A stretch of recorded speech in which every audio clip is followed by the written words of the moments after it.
अस्सलाम वालेकुम। मैं आज आप लोगों को न्यूक्लियोफिलिक सब्स्टिट्यूशन के बारे में बताऊंगा और इसका मैकेनिज्म भी बताऊंगा। क्लास 12 का ये टॉपिक है।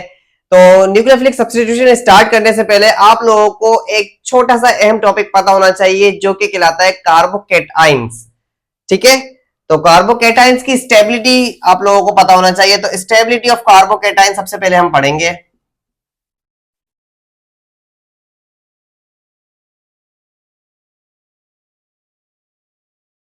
ठीक है, स्टेबिलिटी ऑफ कार्बोकेटाइंस। अब कार्बो का मतलब है कार्बन और केटाइंस का मतलब है पॉजिटिव चार्ज वाले कार्बन। ठीक है, अब कोई भी एलिमेंट पॉजिटिव चार्ज कब होता है? कोई भी एलिमेंट पॉजिटिव चार्ज जब होता है जब उसके अंदर से इलेक्ट्रॉन निकल जाता है। ठीक है, तो उसके ऊपर एक अदद पॉजिटिव चार्ज आ जाता है। ठीक है, याद रखिएगा कि कोई भी एलिमेंट पॉजिटिव चार्ज जब होता है जब उसके अंदर से एक इलेक्ट्रॉन निकल जाता है, लूज कर देता है एक इलेक्ट्रॉन को, तो वो पॉजिटिव चार्ज हो जाता है। ठीक है, तो कार्बोकेटाइंस का मतलब क्या है कि कार्बन पॉजिटिव चार्ज वाले कार्बन। ठीक है, अब इसकी स्टेबिलिटी को देखते हैं कि स्टेबिलिटी किस तरह से होती है। तो सबसे पहले हम बनाते हैं, क्योंकि कार्बन की वैलेंसी होती है 4, तो कार्बन की वैलेंसी 4 होती है।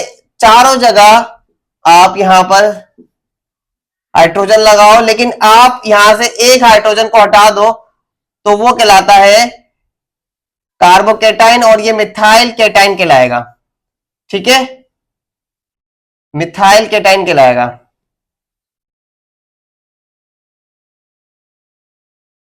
ठीक है, तीनों बॉन्ड जो है वो हाइड्रोजन से बने हुए हैं।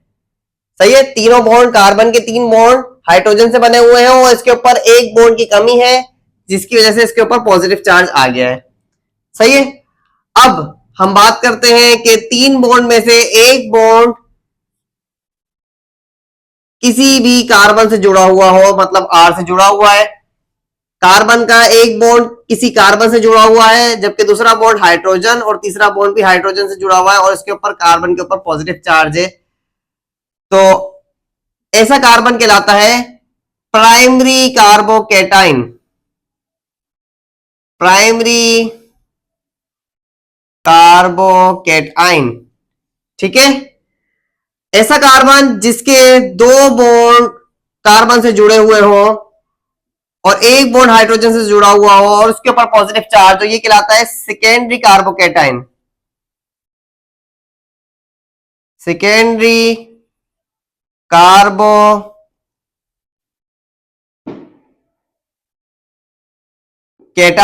ठीक है, अच्छा, ऐसा कार्बन कि जिसके तीनों बॉन्ड जो है वो कार्बन से जुड़े हुए हो, तीनों बॉन्डिंग इसकी कार्बन से बनी हुई हो, ये कहलाता है टर्शरी कार्बोकेटाइन। Tertiary carbocation. ठीक है, अच्छा, अब इनकी स्टेबिलिटी में बात करते हैं कि प्राइमरी केटाइन ज्यादा स्टेबल होता है, सेकेंडरी ज्यादा स्टेबल होता है, टर्शरी या फिर मिथाइल केटाइन ज्यादा स्टेबल होता है। तो देखें, मिथाइल केटाइन के अंदर आप देख सकते हैं कि एक कार्बन के ऊपर 3 हाइड्रोजन लगे हुए हैं। हाइड्रोजन, अच्छा, कार्बन के पास इलेक्ट्रॉन की कमी है, तो क्या हाइड्रोजन इसको इलेक्ट्रॉन दे सकते हैं? नहीं, हाइड्रोजन इसको इलेक्ट्रॉन नहीं दे सकते। तो इस वजह से ये सबसे ज्यादा अनस्टेबल, मिथाइल केटाइन सबसे ज्यादा अनस्टेबल होता है। इसको लीस्ट स्टेबल भी लिख सकते हैं। सबसे ज्यादा अनस्टेबल मिथाइल केटाइन होता है, तो इसको लीस्ट स्टेबल भी लिख सकते हैं। ठीक है, जबकि हम बात करें प्राइमरी कार्बोकेटाइन की, तो इसके पास एक जगह कार्बन ग्रुप है जो इसको इलेक्ट्रॉन डोनेट कर सकता है। इस कार्बन को, तो इस कार्बन को इलेक्ट्रॉन डोनेट कर सकता है, तो इसका मतलब ये इससे मोर स्टेबल होगा, है ना।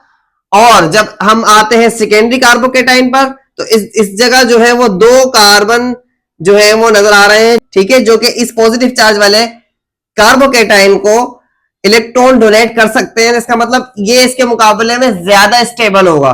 फिर हम टर्शरी की बात करते हैं, तो इसमें आप देख सकते हैं कि 3 जगह से कार्बन लगे हुए हैं, तीनों जगह से। तो इसका मतलब ये है कि ये इसके मुकाबले में और भी ज्यादा स्टेबल होगा। इसका मतलब अगर हम बात करें कि सबसे ज्यादा स्टेबल कौन सा होगा, तो सबसे ज्यादा स्टेबल ये होगा, मोर स्टेबल, ठीक है, और लीस्ट स्टेबल ये होगा। इसका मतलब स्टेबिलिटी कुछ इस तरह से चलती हुई जा रही है, ठीक है। अब आप लोगों को कार्बोकेटाइन क्या समझ में आ गया। अब हम बात करते हैं न्यूक्लियोफिलिक सब्स्टिट्यूशन के बारे में, क्योंकि कार्बोकेटाइन अगर समझ में नहीं आया तो न्यूक्लियोफिलिक सब्स्टिट्यूशन नहीं समझ सकते, नहीं समझ में आएगी क्या हो रहा है, किस तरह से ये रिएक्शन, कहां पे मिथाइल केटाइन यूज हो रहा है, कार्बोकेटाइन यूज हो रहा है, कहां पर जो है वो टर्शरी कार्बोकेटाइन यूज हो रहा है। तो आप लोग जब तक के आप कार्बोकेटाइन नहीं समझ सकते तो जब तक कि आपको वो भी समझ में नहीं आएगा। चले अब न्यूक्लियोफिलिक सब्स्टिट्यूशन स्टार्ट करते हैं।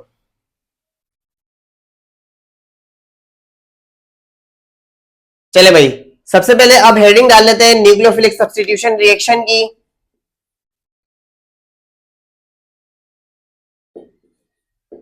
न्यूक्लियोफिलिक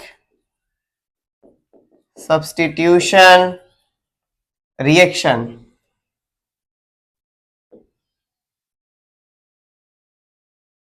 देखिए न्यूक्लियोफिलिक सब्स्टिट्यूशन रिएक्शन दो टाइप्स के होते हैं।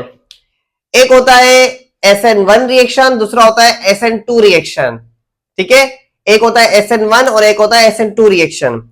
तो अब ये रिएक्शन होते किसके हैं? ये रिएक्शन होते हैं बेसिकली अल्काइल हैलाइड के, ठीक है। रिएक्शन ऑफ अल्काइल हैलाइड भी कहा जाता है इसको, रिएक्शन ऑफ अल्काइल हैलाइड, ठीक है। अल्काइल हैलाइड के रिएक्शन भी कहा जाता है इसको, न्यूक्लियोफिलिक सब्स्टिट्यूशन रिएक्शन। अब सबसे पहले आप लोगों को समझना होगा कि सब्स्टिट्यूशन क्या होता है। तो सब्स्टिट्यूशन बेसिकली होता है कि एक का जाना और उसकी जगह दूसरे का आ जाना, ये सब्स्टिट्यूट कहलाता है, ठीक है। एक चला गया दूसरा आ गया तो ये सब्स्टिट्यूट कहलाता है। जब अल्काइल हैलाइड की बात करी जाए तो अल्काइल हैलाइड के अंदर ये जो हैलाइड ग्रुप होता है ये सबसे ज्यादा गुड लिविंग ग्रुप होता है, ठीक है। ये बहुत ज्यादा अच्छा गुड लिविंग ग्रुप होता है। तो जब लिविंग ग्रुप होता है तो इसका मतलब क्या है कि ये फौरन से बाहर निकल जाता है, ठीक है। तो अल्काइल हैलाइड के अंदर मतलब क्या है, एक अल्काइल ग्रुप लगा हुआ होगा, उसके साथ साथ हैलाइड ग्रुप लगा हुआ होगा, ठीक है। अब SN1 और SN2 क्या है, जब हम बात करते हैं SN1 की तो ये होता है two step reaction, two step reaction, ठीक है। जब हम बात करते हैं SN2 की तो ये होता है वन स्टेप रिएक्शन, ठीक है, वन स्टेप रिएक्शन। एक SN1 two step, SN2 one step reaction. चलिए जी अब इसका देखते हैं मैकेनिज्म, मैकेनिज्म क्या होता है और किस तरह से होता है। बात करते हैं SN1 रिएक्शन के मैकेनिज्म की।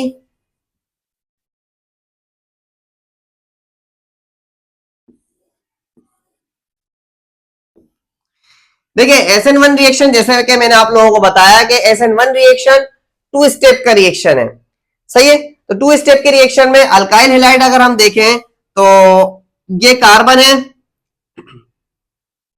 जिसके साथ कोई ना कोई हैलाइड जुड़ा हुआ है जिसको हम X का नाम दे देते हैं, ठीक है।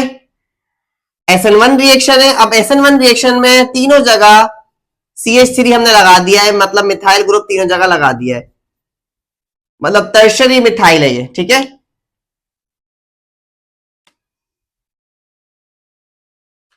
ठीक है भाई, अब हमारे पास अब हम बोलते हैं कि भाई सबसे पहला जो स्टेप होता है इसके अंदर SN1 रिएक्शन का, वो ये हैलाइड ग्रुप इसको छोड़ के भाग जाता है, ठीक है। इस कार्बन को छोड़ के भाग जाता है पहले स्टेप के अंदर। ये स्टेप स्लो स्टेप होता है, रेट डिटर्मिनिंग स्टेप होता है। जब ये अपने इलेक्ट्रॉन लेकर चला जाता है तो इस कार्बन के पास इलेक्ट्रॉन की कमी हो जाती है जिसकी वजह से ये कार्बन के ऊपर पॉजिटिव चार्ज आ जाता है। बाकी CH3 और CH3 अपनी जगह बरकरार रहते हैं। अब आपके जहन में एक सवाल आना चाहिए कि यहां पर हमने टर्शरी ही क्यों यूज किया। SN1 रिएक्शन में हमने टर्शरी ही क्यों यूज किया, हम प्राइमरी भी यूज कर सकते थे, हम मिथाइल भी यूज कर सकते थे, ठीक है, मिथाइल अल्काइल भी यूज कर, मिथाइल हैलाइड भी यूज कर सकते थे। नहीं, ऐसा नहीं हो सकता। देखिए जब हम SN1 रिएक्शन करते हैं तो इसका मतलब ये दो स्टेप का रिएक्शन है। पहले स्टेप में हैलाइड ग्रुप जाएगा, सेकंड स्टेप में न्यूक्लियोफाइल आकर अटैच होगा, ठीक है। तो हैलाइड ग्रुप जब जाने के बाद इस कार्बोकेटाइन को देखें तो ये बहुत ज्यादा स्टेबल है क्योंकि इसके पास डोनेट के लिए इलेक्ट्रॉन्स हैं जो कि कार्बन ये डोनेट कर रहे हैं। जबकि हम बात करें, हमने अभी कार्बोकेटाइंस देखे थे, तो उसमें मिथाइल वाला जो कार्बोकेटाइन था उसके अंदर तीनों जगह से तीनों हैंड जो थे उसके वो हाइड्रोजन से अटैच थे, तो हाइड्रोजन इलेक्ट्रॉन नहीं दे सकता, जबकि कार्बन इलेक्ट्रॉन्स दे सकते हैं, इसको स्टेबल कर सकते हैं। तो यहां पर ये स्टेबिलिटी की वजह से यहां पर SN1 रिएक्शन के अंदर टर्शरी अल्काइल हैलाइड लिया जाता है। अगर हम यहां पर प्राइमरी या सेकेंडरी या फिर मिथाइल आयोडाइड लेंगे या फिर मिथाइल हैलाइड्स लेंगे, तो उसके अंदर ये मसला होगा कि उसके अंदर जो ये कार्बोकेटाइन बनेगा ये स्टेबल नहीं बनेगा। ठीक है, तो बात को जरा समझे, यहां पर ये स्टेबल बनता है, स्टेबल होने की वजह से ही SN1 रिएक्शन कामयाब होता है। ठीक है, अब ये हैलाइड ग्रुप चला गया, हैलाइड ग्रुप चल जाने के बाद अब न्यूक्लियोफाइल इस पर अटैक करेगा।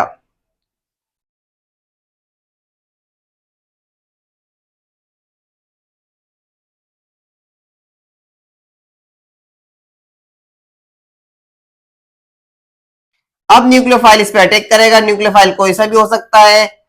ठीक है, न्यूक्लियोफाइल अटैक करेगा और यहां पर आकर न्यूक्लियोफाइल अटैच हो जाएगा।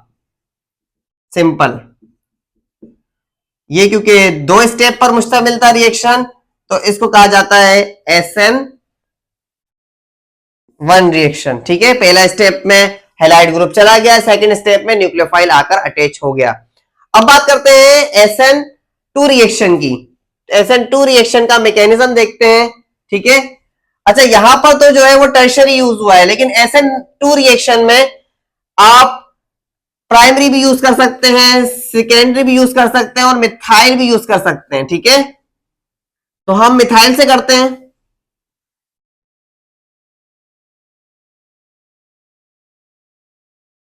क्योंकि मिथाइल जो है वो SN1 रिएक्शन के लिए, SN2 रिएक्शन के लिए मिथाइल जो है वो मोस्ट प्रेफरेबल है।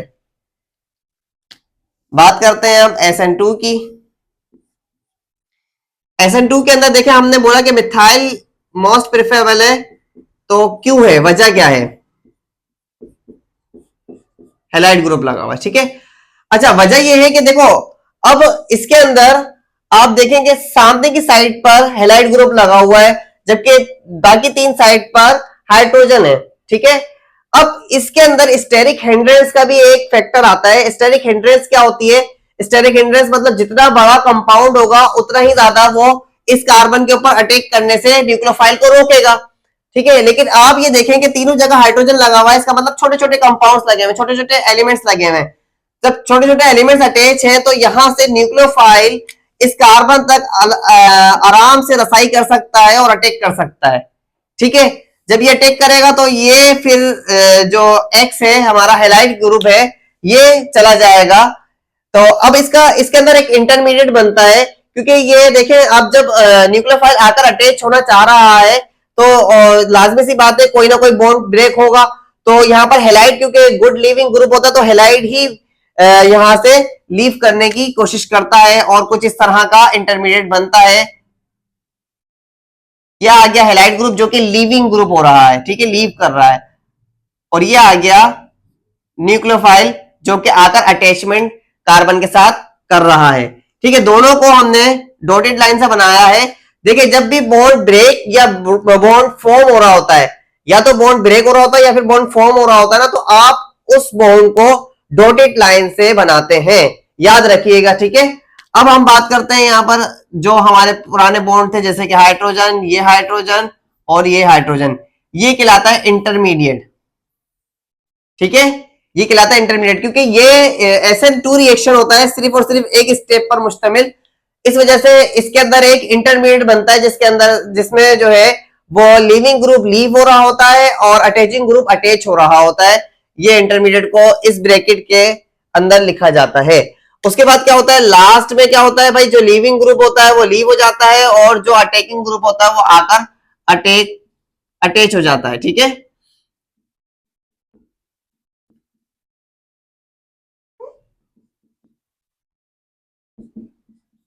लिविंग ग्रुप लीव हो जाता है और जो अटैकिंग ग्रुप होता है वो आकर अटैच हो जाता है। ठीक है, तो ये SN1 और SN2 रिएक्शन का मैकेनिज्म था। इसमें न्यूक्लियोफाइल कौन कौन से आ सकते हैं? इसमें न्यूक्लियोफाइल आ सकता है OH हाइड्रोक्साइड, ठीक है, SH, ठीक है, और इसके अलावा OR, ठीक है, इथर्स बन जाएंगे, ठीक है। और इसके अलावा जो है न्यूक्लियोफाइल, वैसे दोनों के न्यूक्लियोफाइल कॉमन बता रहा हूं मैं ना, न्यूक्लियोफाइल इसमें दोनों के कॉमन है, कोई सा भी आकर अटैच कर सकता है, ठीक है। सब नेगेटिव चार्ज के साथ होंगे क्योंकि न्यूक्लियोफाइल नेगेटिव चार्ज के साथ होता है। न्यूक्लियोफाइल के साथ, न्यूक्लियोफाइल में इलेक्ट्रॉन ज्यादा होते हैं, तभी भी जब ही वो कार्बन के साथ आकर यहां पर अटैचमेंट बनाता है, ठीक है। अच्छा, इसमें और हो सकता है C+O नेगेटिव, RC+O नेगेटिव, ठीक है। और इसमें हो सकता है OH आ गया है, ठीक है। और भी बहुत सारे न्यूक्लियोफाइल हैं जो कि आपकी टेक्स्ट बुक में मौजूद है, ठीक है। उम्मीद करता हूं कि आपको यहाँ पर मैकेनिज्म समझ में आया होगा, आपको यहाँ पर कार्बोकेटाइन समझ में आया होगा, क्या होता है कार्बोकेटाइन और क्यों जो है वो कार्बोकेटाइन जो है वो यहाँ पर SN1 में कौन सा कार्बोकेटाइन यूज होता है और SN2 में कौन सा कार्बोकेटाइन यूज होता है, ये भी समझ में आया होगा। वीडियो अच्छी लगी हो तो वीडियो को लाइक जरूर कीजिएगा, चैनल को मेरे सब्सक्राइब कीजिएगा, वीडियो को आगे शेयर कीजिएगा। मिलते हैं अगली वीडियो में, जब तक के लिए अल्लाह हाफिज।